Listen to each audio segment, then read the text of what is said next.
Hello friends, welcome to my YouTube channel. आज की इस वीडियो में हम जानेंगे WBC वाइट ब्लड सेल और ल्यूकोसाइट। जो WBC है वो एक ग्रीक वर्ड ल्यूकोस से बना है, जिसका मतलब होता है white. Largest blood cell but account for only about 1% of the blood volume. जो WBC है वो पूरे ब्लड सेल में सबसे बड़ी सेल है WBC। ब्लड सेल्स कितनी होती हैं? 3 होती हैं, RBC, WBC और प्लेटलेट। उसमें सबसे बड़ी जो होती है वो WBC होती है, और ये हमारे पूरे ब्लड वॉल्यूम में ओनली 1% प्रेजेंट होती है। They contain nuclei and some have granules in their cytoplasm. जो WBC है उसके अंदर न्यूक्लियस और छोटे छोटे ग्रेन्यूल्स प्रेजेंट होते हैं उसके साइटोप्लाज्म में।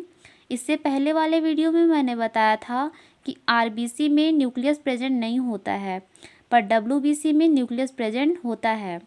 WBC के फंक्शंस देखते हैं। In defence and immunity detect foreign particles and destroy it. जो WBC है वो हमारे डिफेंस में हेल्प करती है, मीन्स हमारे प्रोटेक्शन में हमारी इम्यूनिटी को बढ़ाती है। और वो क्या करती है, कोई भी फॉरेन पार्टिकल्स जैसे कि कोई बैक्टीरिया, वायरसेस, उनको क्या करती है, वो डिटेक्ट करती है, पहचानती है पहले और फिर उनके डिस्ट्रॉय कर देती है। Rising WBC in the blood stream usually indicate a physiological problem, example infection. जब कभी भी हमारे ब्लड में WBC का लेवल इंक्रीज़ होता है, बढ़ता है, तो वो क्या इंडिकेट कर रहा है कि कोई फिजियोलॉजिकल प्रॉब्लम है, जैसे कि इन्फेक्शन। जब कभी भी इन्फेक्शन होता है हमें, तो हमारे ब्लड में WBC का लेवल जो है वो इंक्रीज़ हो जाता है, बढ़ जाता है। WBC का लाइफ स्पैन कितना होता है? 12 to 20 डेज। अब नेक्स्ट देखते हैं types of WBC। Based upon granules in their cytoplasm they are 2 main types. जो अभी मैंने इससे पहले बताया कि WBC के साइटोप्लाज्म में कुछ ग्रैन्यूल्स होते हैं, उसके बेस पे इसको 2 टाइप्स में डिवाइड किया गया है। देखते हैं ग्रैन्युलोसाइट एंड अग्रेनुलोसाइट। ग्रैन्युलोसाइट क्या है? अगर WBC के साइटोप्लाज्म में ग्रैन्यूल्स प्रेजेंट हैं तो वो ग्रैन्युलोसाइट में आएगा, और अगर उसके साइटोप्लाज्म में ग्रैन्यूल्स नहीं हैं तो वो अग्रेनुलोसाइट में आएगा। ग्रैन्युलोसाइट में 3 टाइप्स की सेल्स होती हैं, न्यूट्रोफिल, इस्नोफिल एंड बेसोफिल। अग्रेनुलोसाइट में 2 टाइप्स की सेल होती हैं, मोनोसाइट एंड लिम्फोसाइट। फर्स्ट देखते हैं हम ग्रैन्युलोसाइट। ग्रैन्युलोसाइट में फर्स्ट है neutrophils. It's nucleus is multilobe 2 to 6। जो न्यूट्रोफिल्स है उसका न्यूक्लियस जो है उसमें मल्टी लोब्स प्रेजेंट होते हैं, मीन्स एक से ज़्यादा लोब्स होते हैं, अप्रॉक्सीमेटली 2 to 6 लोब्स होते हैं।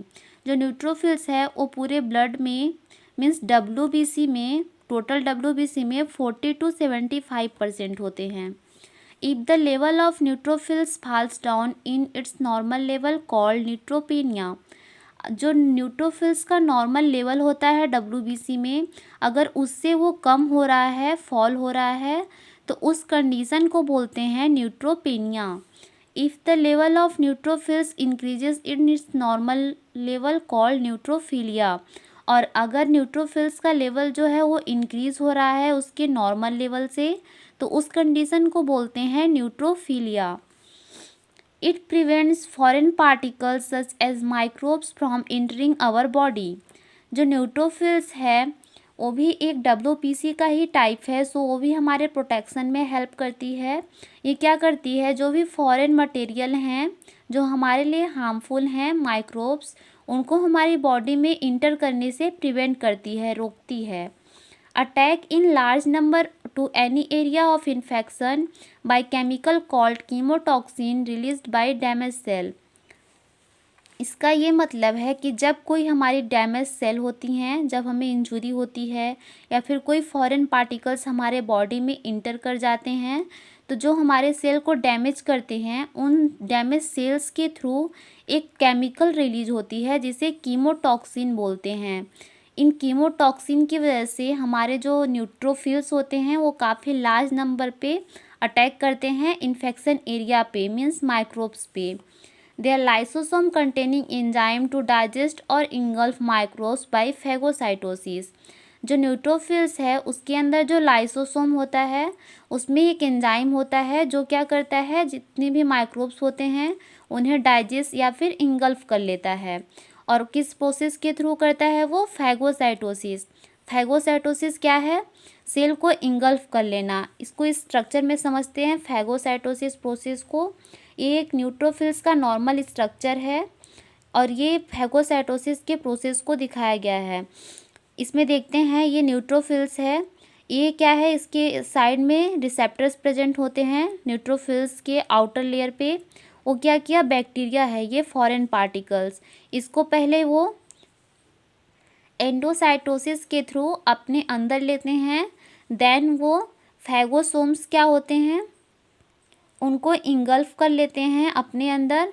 फिर लाइसोसोम होते हैं, इसके अंदर जो एंजाइम है वो भी इसमें मिल जाता है और इसको पूरी तरह डाइजेस्ट कर लेता है और फिर इसके वेस्ट जो होते हैं डेब्रिस, उसको बाहर निकाल देता है एक्सोसाइटोसिस प्रोसेस के थ्रू।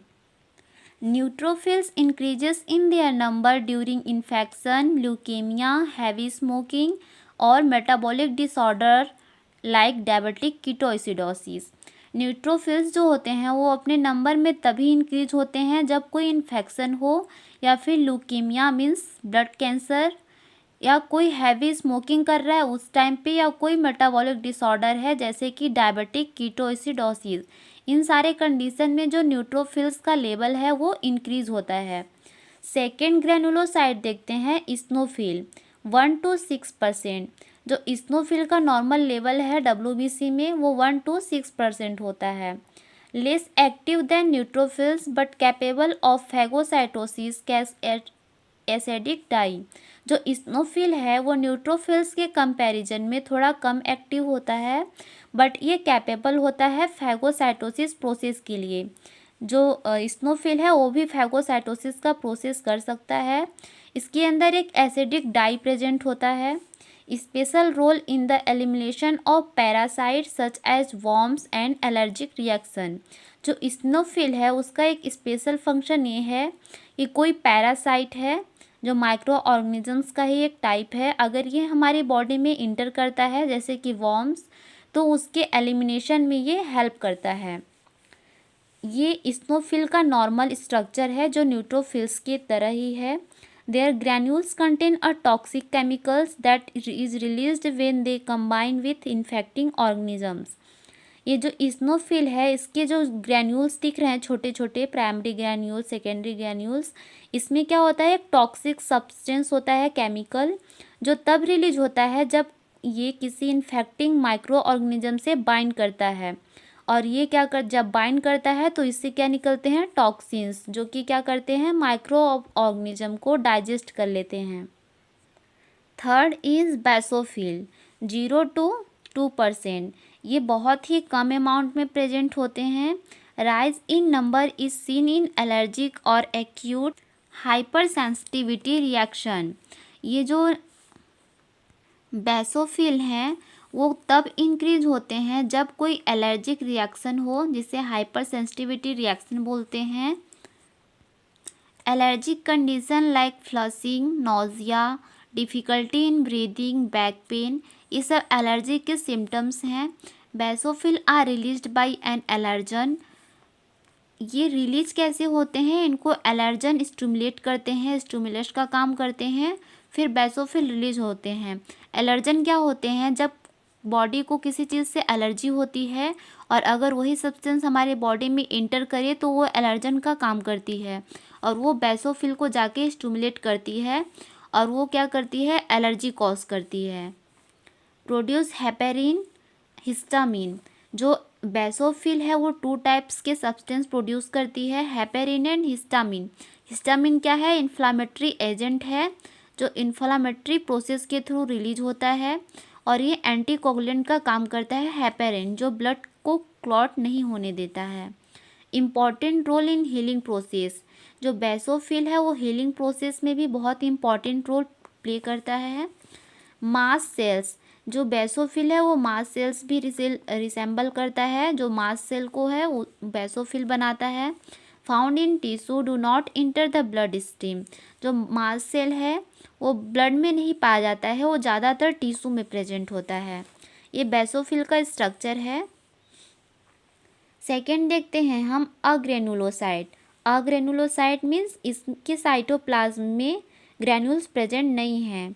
सो फर्स्ट है मोनोसाइट 2 to 10%। जो मोनोसाइट है वो टोटल WBC में 2 to 10% होता है। Largest white blood cell actively motile and phagocytic.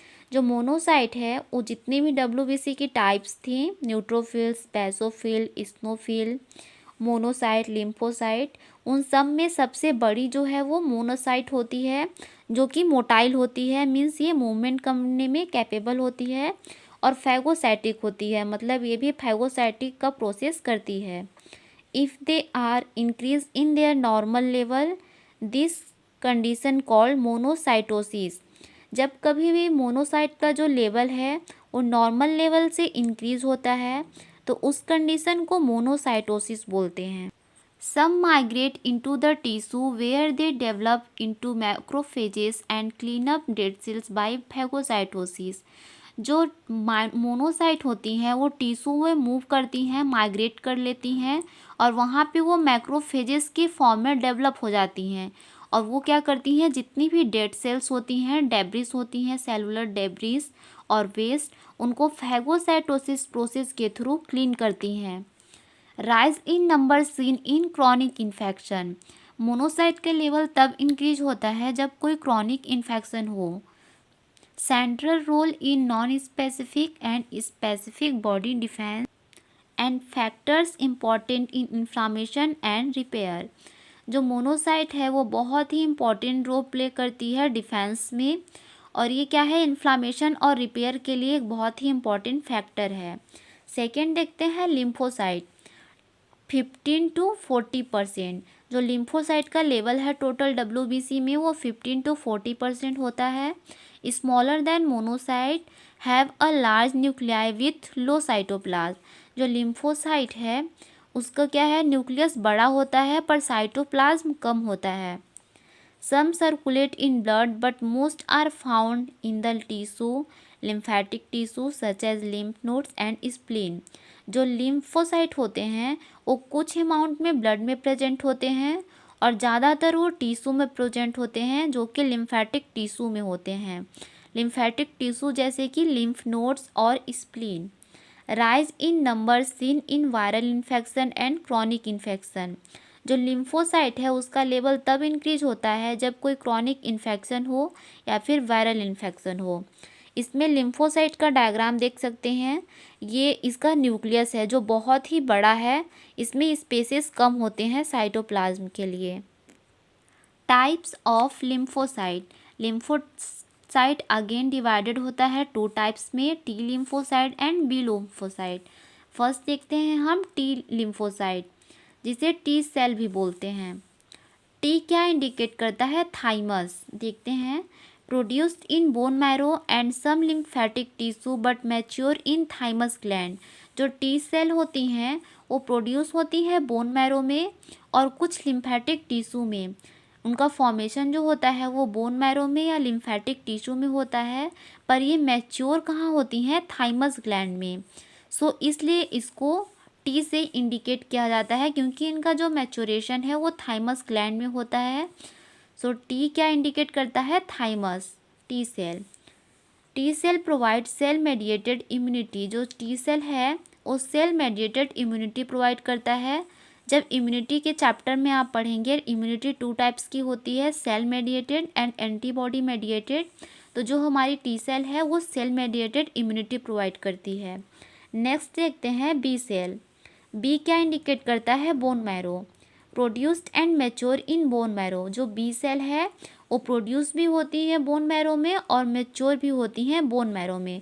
सो इनको क्या नाम दिया है, बी सेल। बी क्या इंडिकेट कर रहा है, bone marrow. Produce antibody, immunoglobulin and destroy N antigen. जो बी सेल है वो एंटीबॉडी के प्रोडक्शन में हेल्प करती हैं। एंटीबॉडी मीन्स इम्यूनोग्लोबिन, जो हमारी इम्यूनिटी में हेल्प करती हैं।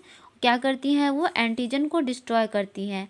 Antigen that means foreign particles जो हमारे लिए हार्मफुल होते हैं। प्रोवाइड एंटीबॉडी मेडिएटेड इम्यूनिटी, इससे पहले थाइमस में हमने बताया टी सेल क्या करती हैं, सेल मेडिएटेड इम्यूनिटी प्रोवाइड करती हैं, और जो बी सेल है वो एंटीबॉडी मेडिएटेड इम्यूनिटी प्रोवाइड करती है। जो बी सेल है वो 2 टाइप्स की सेल प्रोड्यूस करती है, plasma cell and memory cell. Plasma cell क्या करती है, प्रोड्यूस एंड रिलीज एंटीबॉडी, ये एंटीबॉडी रिलीज करती है जो क्या करता है, bind antigen and cause its destruction. जो एंटीबॉडी है वो क्या करता है, बाइंड करता है एंटीजन से। ये एंटीबॉडी का स्ट्रक्चर है वाई शेप का, और ये जो है एंटीजन है जिसको वो बाइंड करती है और बाद में उसको डिस्ट्रॉय कर देती है। और memory cell long lived and provide immunity to the antigen. जो मेमोरी सेल है वो काफ़ी लॉन्ग टर्म तक रहती है और वो इम्यूनिटी प्रोवाइड करती है बॉडी को अगेंस्ट एंटीजन।